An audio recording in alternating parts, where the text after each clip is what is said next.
This summer I bought this blue C20 automatic with a blown-up 305.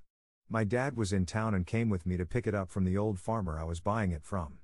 I found it through a local Facebook page, because I was looking for a bench seat for my 1986 C10. The woman who replied to my ad said, she had a seat but I had to take the whole truck. I figured for $300 it was definitely worth it. So when my father and I showed up to the farm, my dad recognized the old boy and asked his name. Well, as it turns out, they worked together 29 years ago, when I was 3 years old. Anyways, I loaded the truck onto the trailer while they caught up after nearly 30 years. I happily paid them and we went on our way. We get home and that night after a couple drinks my father says to my mother, "That looks like my old truck, doesn't it?"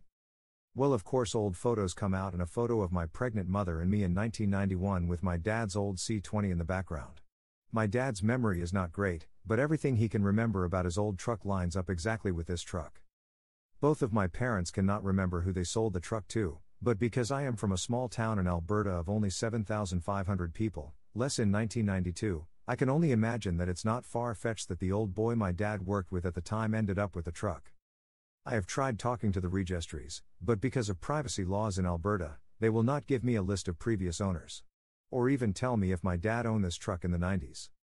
I bought my dad's old truck.